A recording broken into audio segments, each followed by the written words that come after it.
بسم اللہ الرحمن الرحیم۔ شہزادی اور لکڑہارا۔ گئے وقتوں کی بات ہے کہ جنگل کے قریب ہی ایک لکڑہارا رہتا تھا۔ وہ بڑی غربت کی زندگی گزار رہا تھا۔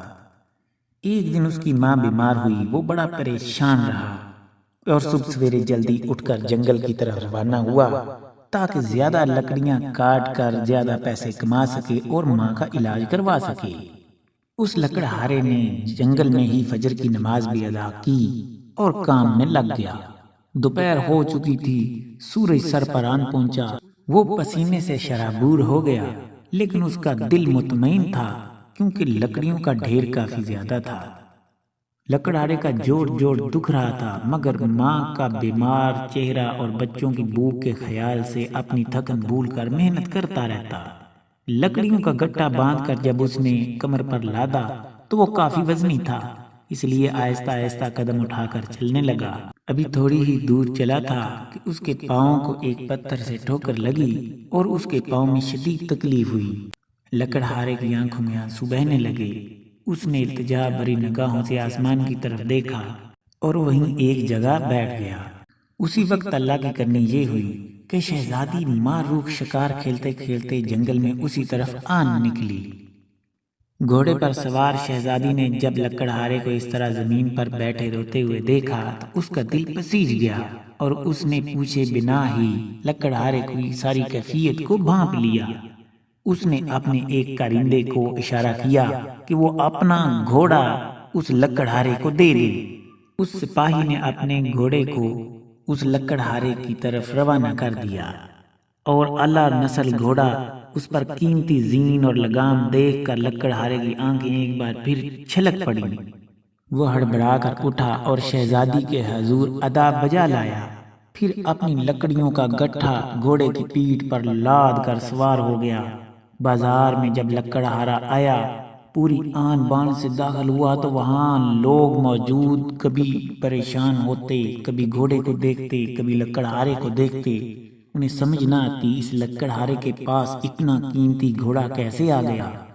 لکڑہارے نے جب شہزادی کی نوازش کا واقعہ لوگوں کو بتایا تو ان کو یقین نہ آیا۔ پھر اس نے لکڑیاں بیچیں، آج معمول سے زیادہ رقم اس کے ہاتھ آئی۔ لکڑہارا دل ہی دل میں خدا کا شکر گزار تھا۔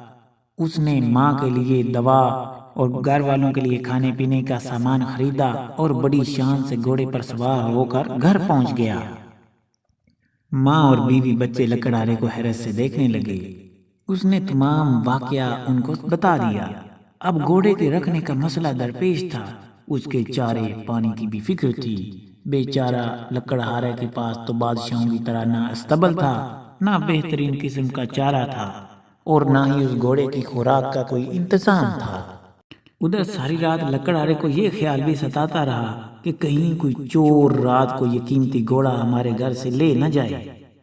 چند گھنٹوں پہلے جو گھوڑا لکڑہارے کے لیے باعث فخر بنا ہوا تھا، اب وہ اس کو زحمت لگ رہا تھا۔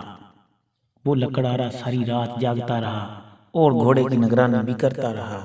اس گھوڑے کو بیچ بھی نہیں سکتا تھا کیونکہ اگر وہ بیچ دیتا تو شہزادی کیا کہتی کہ اس کا دیا ہوا قیمتی تحفہ اس نے آگے بیچ دیا ہے، تو تحفے کو تو پاس رکھنا چاہیے۔ تو لہٰذا وہ بڑا پریشان ہوا۔ اس کی قیمتی خوراک، اس کی نگرانی سے اس کے گھر کا سارا سکون تباہ ہو کر رہ گیا۔ لہٰذا اس نے اس گھوڑے کو واپس کرنے کا فیصلہ کر لیا۔ کیونکہ وہ اس بھاری تحفے کا بوجھ نہیں اٹھا سکتا تھا، اس لیے وہ شہزادی کو لوٹانے کے لیے نکل کھڑا ہوا۔ شاہی دربانوں نے جب ایک غریب آدمی کو شاہی اور اعلیٰ نسل گھوڑے پر سوار دیکھا تو حیران رہ گئے۔ شہزادی اپنے کمرے کی کھڑکی سے موسم کا لطف اٹھا رہی تھی۔ لکڑہارے کو گھوڑے پر سوار دیکھا تو پہچان لیا۔ اس نے دربان کو اشارہ کیا کہ وہ اسے اندر آنے دیا جائے۔ دربان نے لکڑہارے کو اندر لے گئے۔ دربان لکڑہارے کو اندر لے گئے۔ لکڑہارا ڈرا ڈرا اندر داخل ہوا۔ ہاں بھائی لکڑہارے، کہو کیسے آئے ہو؟ شہزادی نے اس لکڑہارے سے سوال کیا۔ حضور، میں آپ کا تحفہ لوٹانے آیا ہوں، آپ اس کو واپس لے لیجئے، آپ کی مہربانی ہوگی، اور میں اس کا اہل نہیں ہوں۔ اس لکڑہارے نے کہا۔ شہزادی نے کہا مگر کیوں؟ تو لکڑہارے نے جواب دیا، دراصل اس کی حفاظت کرنا تو لکڑہارے نے جواب میں کہا کہ اس کی حفاظت، دیکھ بھال اور کھانا پینا میرے لیے بہت مشکل ہے۔ یہ سن کر شہزادی کو احساس ہو گیا کہ غریب آدمی کے لیے یہ تحفہ واقعی بہت بھاری ہے۔ اس کے بدلے میں شہزادی نے اسے اشرفیوں کی ایک قیمتی تھیلی دی اور کہا کہ یہ اشرفیاں تمہارے کسی کام ضرور آ جائیں گی، اس گھوڑے کے بدلے میں آپ یہ رکھ لو۔